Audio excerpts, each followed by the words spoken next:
Welcome to the kill-death ratio, where I count every kill, every death, and at the end compare my playthrough with another content creator to see who comes out on top. Today, I'm playing Resident Evil 2, originally released in 1998 and then remade in 2019. After the release of the first remake, Capcom considered giving the second game the same treatment, but Shinji Mikami was focused on the development of Resident Evil 4 and did not want to shift focus away from it, and we thank you for that, sir. Instead, Capcom shelved that idea until eventually we got what I consider to be the golden standard for video game remakes, and it succeeded in making zombies terrifying again. How many of the undead do I put down? Let's find out and get to the kills. I start as Leon Kennedy on the standard difficulty setting.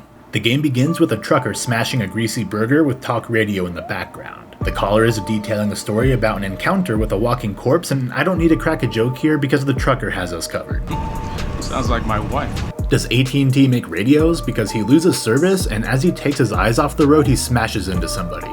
This game takes place just 2 months after the events at the Spencer Mansion. The outbreak was mostly confined to the mansion and its surrounding area, so the general population of Raccoon City is still unaware of what Umbrella has been up to, but they're about to find out today. But first we cut to Leon pulling into a gas station. Look at those gas prices. Can we go back to 98? And goddamn, look how handsome he is. Holy shit. His police senses are tingling as he notices something off about this place. The police car haphazardly parked out front, glass breaking inside, and blood on the ground. That's weird.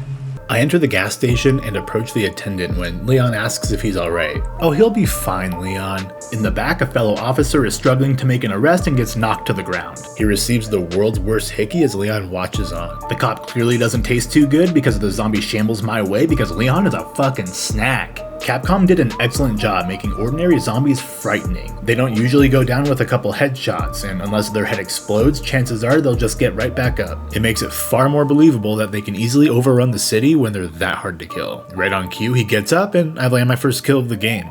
I exit the gas station when we meet our second protagonist, and goddamn, how are both of these characters so attractive? That's because Capcom used face models for several characters throughout the game, including Edward Badaluda for Leon and Jordan McEwen for Claire. Leon domes a zombie coming up behind her before jumping in the idle police cruiser and escaping an approaching mob of zombies. On our way to the police station, we discover Leon is a cop and Claire is actually Chris Redfield's sister, and she's on her way to Raccoon City to search for him. After the events at the Spencer Mansion, Chris committed to outing Umbrella and left for Europe. He left Claire in the dark to protect her, and instead the opposite happened. We get a brief credit scene and a title card before cutting to them entering downtown Raccoon City, and clearly things have escalated dramatically. Almost immediately, the car is surrounded and traps the two inside, but coming up behind them is a speeding truck, and who else is driving but our burger-eating, zombie-smashing trucker? But he's been bitten and passes out behind the wheel, crashing his truck and freeing the police cruiser of its unruly surrounders. Our two heroes get out on opposite sides of the exploding vehicle, and the subsequent wall of fire separates them. The goal is to meet at the station, and it's here we take control again. There's far too many zombies to contend with, so I run off and make my way to the station, dodging every zombie along the way. Upon entering the station, the police force obviously did not fare well during the outbreak. The security camera by the desk shows signs of life and not the dead kind. I ignore the sign and crawl under the shutter door into the dark hallway. At the opposite end, Leon knows to lift with his legs and not his back as he pries open another shutter door to allow the cop inside. Leon pulls too damn hard though and splits the cop in half. On the bright side, we get a sweet drawing out of it though. I hardly have any time to admire his art before a zombie cop busts in to make a cannibal's arrest. I shoot him a few times and he goes down, but I cannot add him to the count quite yet because that motherfucker ain't dead. Shit starts going down in here because all the zombies are waking up and they are hangry as hell. I don't have enough ammo to deal with them right now, so I channel my inner Isaac Clarke and I aim for the limbs. Funnily enough, the zombie actually goes down for the count. I confirm this later on when I re-enter this area. I dash back to the shutter door and crawl back under when it looks like I may suffer the same fate as the cop just moments before, but my boy Marvin Brana crushes the zombie's head like a grape and saves Leon's ass. We change into proper zombie killing attire as Marvin makes it clear how fucked everything is, including himself, because something tells me that's not a burst appendix. He gives me a knife and I'm free to explore the station. Like the Spencer Mansion, we need to go through a series of puzzles to open up the place even more. The in-game excuse for this is that the building used to be a museum, so naturally it all makes sense. On the west side, I approach a slumped over cop and oh god, gross.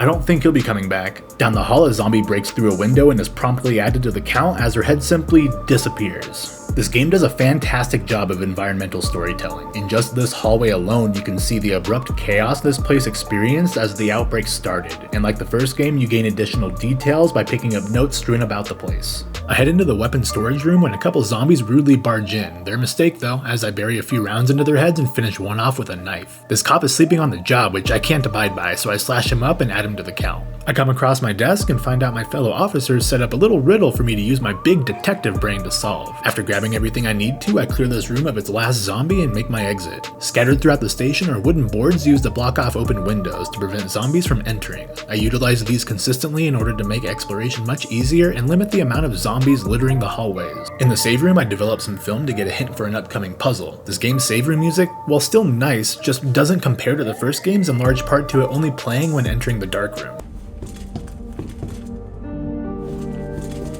I go upstairs and I know damn well this zombie is playing possum, so I'm gonna yoink that item and add that ass to the count. I was playing this game at 5 AM, so this fucking personal safe puzzle took me way too long than I care to admit. I make a quick stop downstairs to deposit some items, but not before another zombie gets downed. Back upstairs, I find a note with details on a new enemy, the Licker, that I'll file away for future me. And right after that, I go into the library and quiet down these inconsiderate zombies making too much noise. In the main hall, I walk in on Marvin watching some porn. Oh wait, it's Claire! She's on the east side, so I place my 2 medallions in their respective slots, and then I up my arsenal by adding a shotty to my inventory. As I approach Claire's location, a chopper nears and crashes into the station, effectively blocking off access to the roof. I get to the chopper and perform a quick wellness check, and yeah, that guy is dead as shit, so I run outside and meet up with Claire again. She's locked outside and can't get in, so naturally they flirt a little bit, but that gets interrupted as the helicopter catches on fire and explodes, attracting more zombies to our location. She dips out as I grab some items before heading back inside. This asshole slowly crawls into the window before I can block it off like a drunk stumbling into the wrong house. I ask him to leave, but he refuses, and instead I give him a 9mm makeover. However, the zombie gets back up looking like he just fought Mike Tyson. I don't got time for this shit, so I bypass them and use my new toy to circumcise the door and leave them behind for now. After looting the office, I head back to the main hall, but not before getting screamed at by this floor zombie and adding her to the count. And then I follow that up with taking out a couple more zombies in order to make my next pass through this place a little less stressful. With the shutter door reopened, I can freely move through the main areas of the station again, so I create some room in my inventory and run back to the eastern hall to clear it out and board the windows.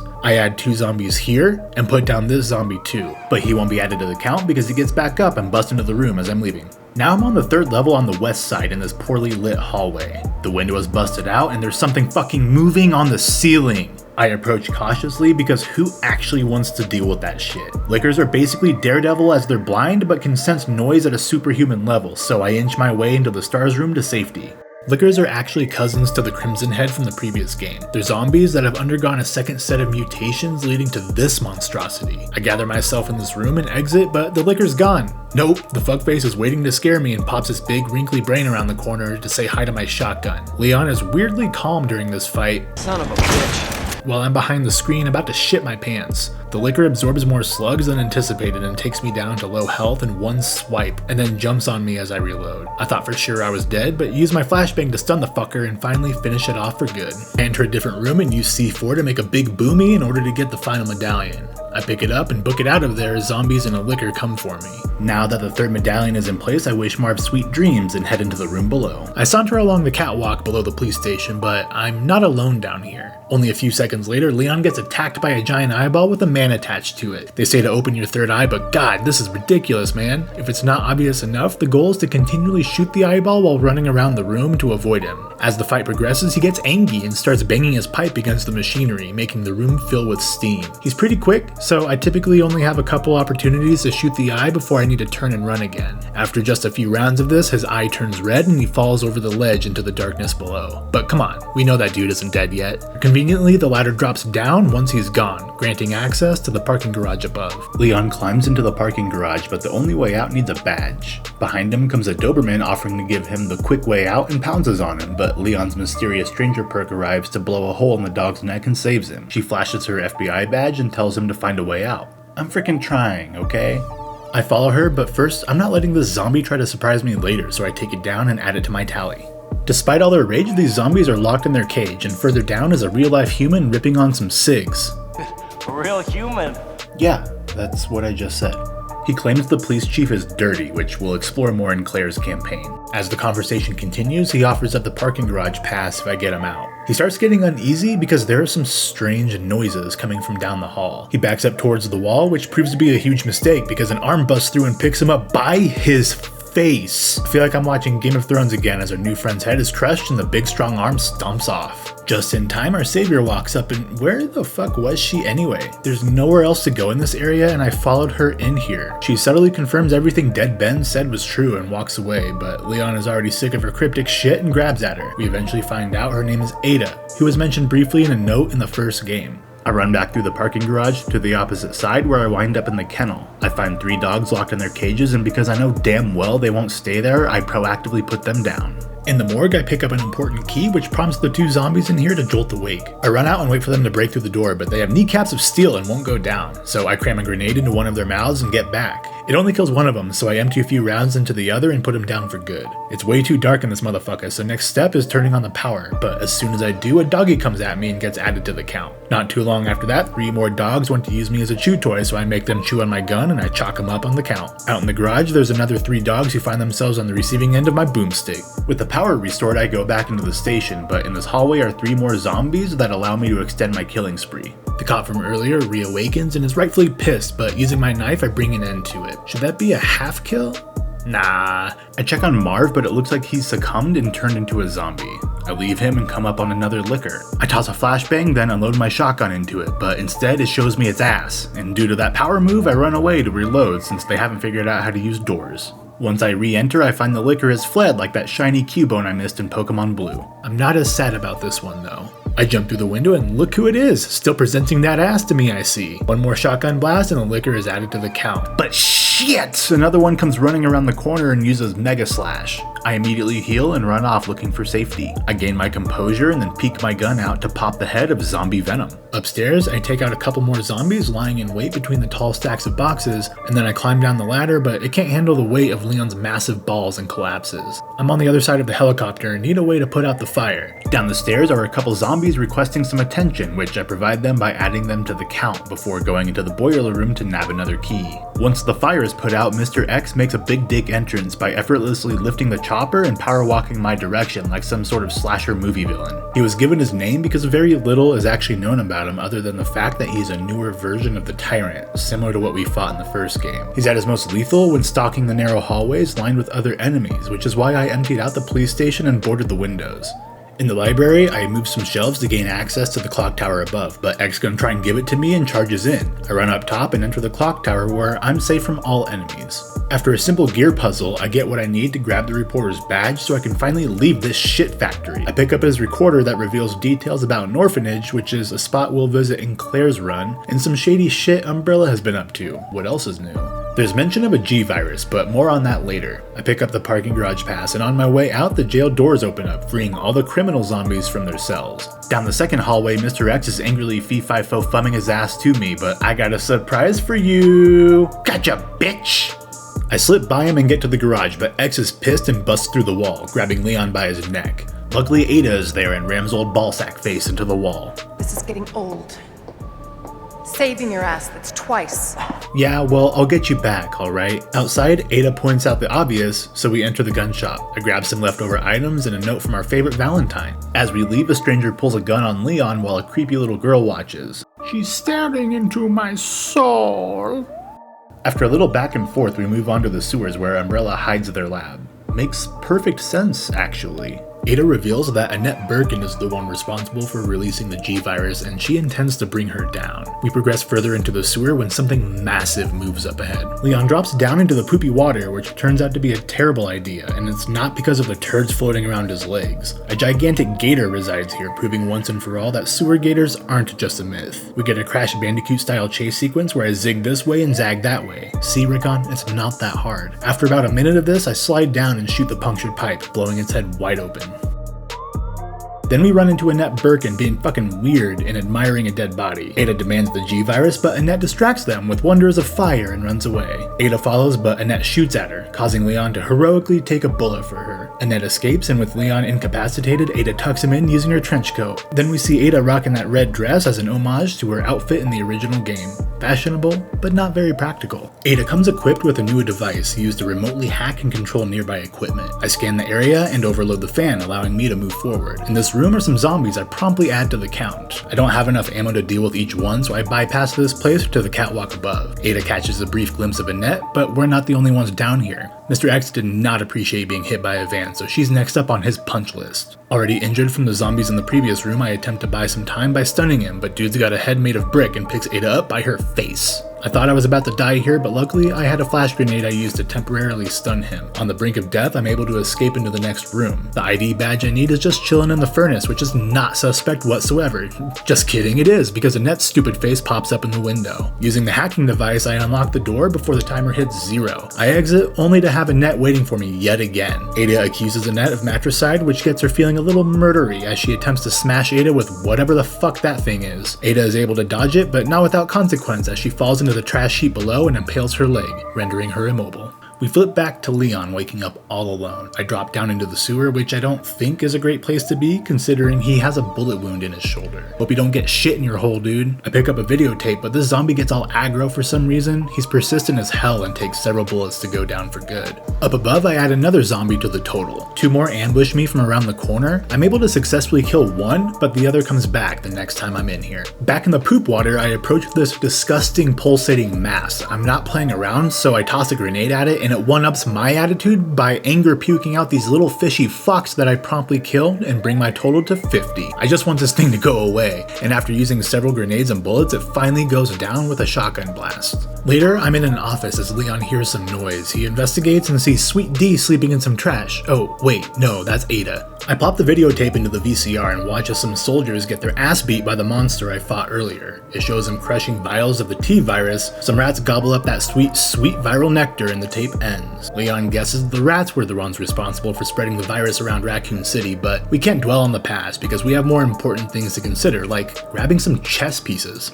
That's right, this sewer is run by Beth Harmon, so we need to find these pieces and put them in the correct order to save Ada. Dum dum dum dum dum. Right outside that room, I slice up the zombies sleeping by the safe and then add these 2 zombies playing around in their own shit. I take a left and hop down into this horrifying room filled with pulsating meat. I seem to have stepped into the world of Alien as a chestburster pops out of the sky and swims away. As much as I don't want to, I progress further into this flesh room and get greeted by another one of those big monstrosities simply known as G. I came prepared with my motherfucking magnum though and obliterate both of these shitheads. After the flesh room is behind me, I enter a room with the queen and king chess pieces. A zombie falls off the railing to the ground below, so I hop down and add him to the count. I'm rewarded with a frickin' flamethrower, which I take back to the room of meat so I can barbecue the 2 G creatures blocking my exit. On my way back, the zombie attempts to scare me from around the corner, but instead I reverse Uno card his ass with my shotgun. Then another G creature slithers his slimy ass right in my way, so I say hello in the only way I know how, with violence. I pick up the items in this room, but don't trust this zombie being all suspicious on the floor, so hiya! After giving him a new butt crack, I add him to the count. Back in this area, I bypass the zombie from earlier, but he's adamant about fighting, so I take him down with a shotgun blast and then finish him off with my knife. Using the sewer key, I unlock the door and notice this bookcase can be moved. I follow the path and wind up back in the mostly barren police station. I develop some film disclosing hidden locations for some items, including some additional film with a photo of the new STARS recruit Rebecca Chambers, who we're gonna see more of in Resident Evil 0. Kinda weird to have that particular photo hidden in your desk though. Before leaving the police station for good, I can't stand leaving Marv behind, so I do what I think he'd want me to do and add him to the count.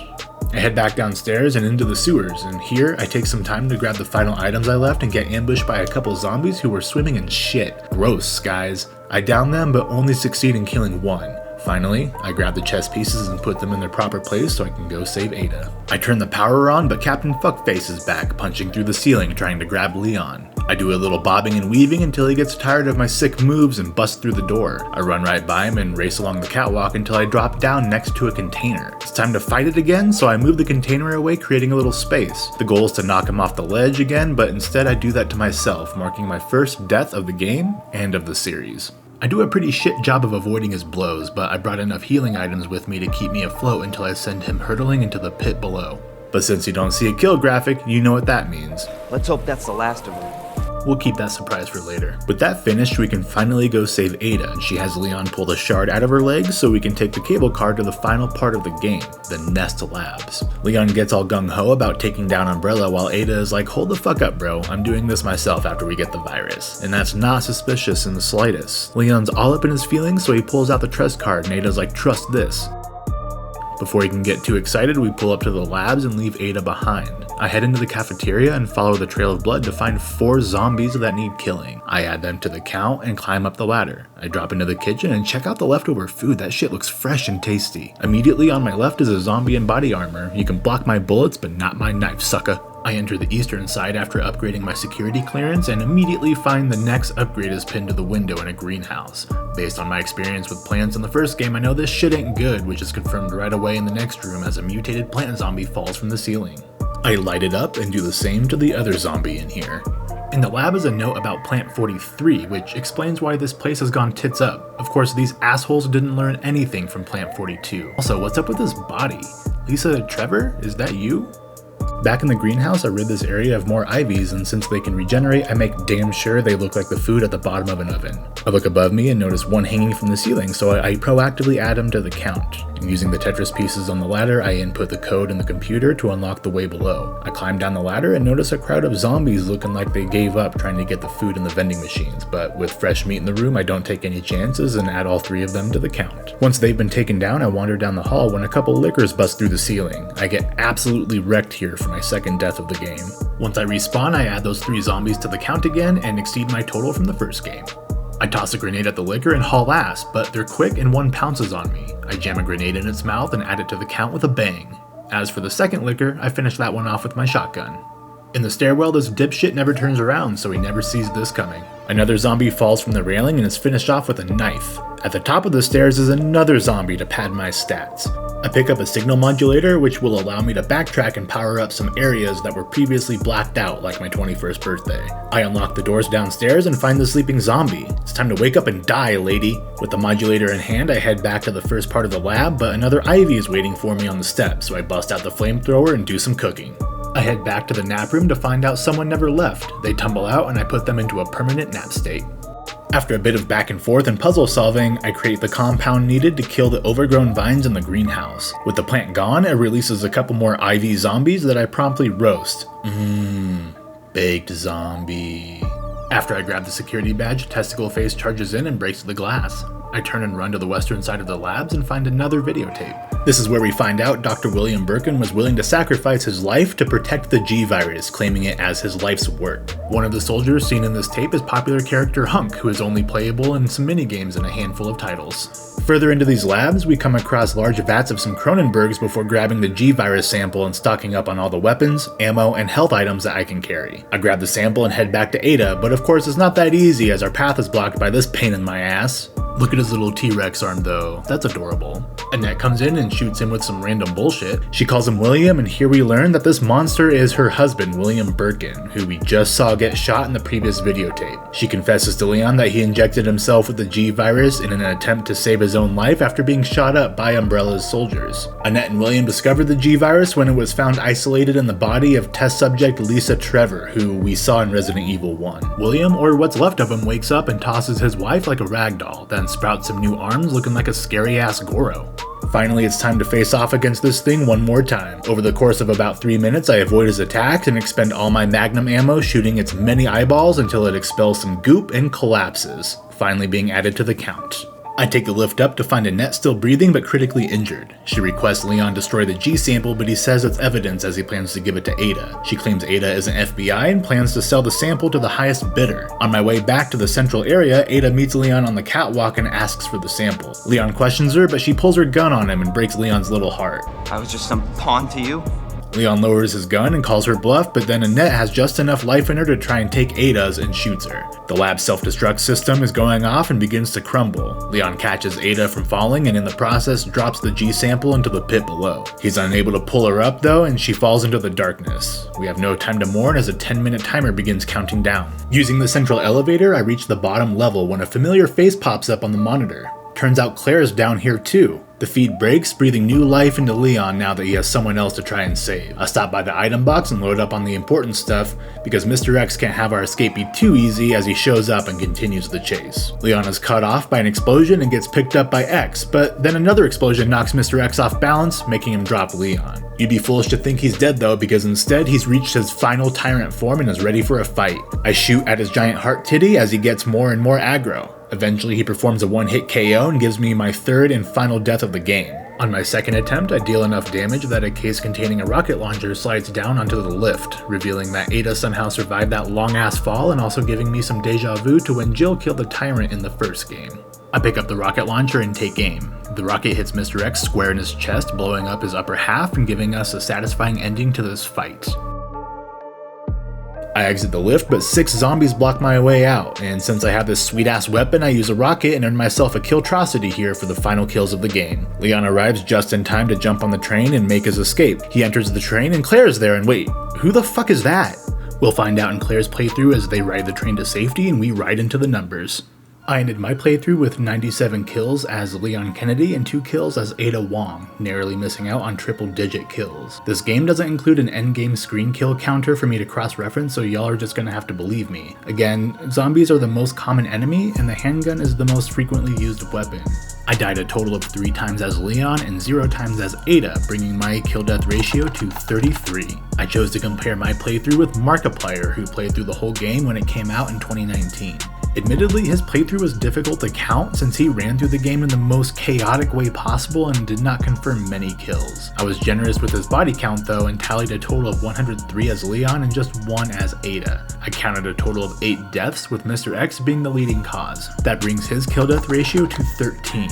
His playtime clocked in at just over 6 hours, which means he had a kill on average every 3.47 minutes and a death every 45 minutes. My run was a little longer at 6 hours and 25 minutes, meaning I had a kill on average every 3.88 minutes and a death every 2 hours and 8 minutes, proving Mark's playthrough was a little bit more action-packed, but when you die as much as he did, that just gives him more opportunity for kills. Both versions of Resident Evil 2 were released to wide critical acclaim. The original consistently made lists of the top video games of all time, while the remake is no slouch either. It does what a remake should do, taking inspiration from the original material and changing things just enough to keep things interesting. I had so much fun with this game and can't wait to dive back in, because next time I'll be covering Claire's playthrough to see what she was up to while Leon did his thing. Please consider liking and subscribing for more videos like this, and let me know what games you'd like to see after Resident Evil. I'm King Deschain, signing off until next time.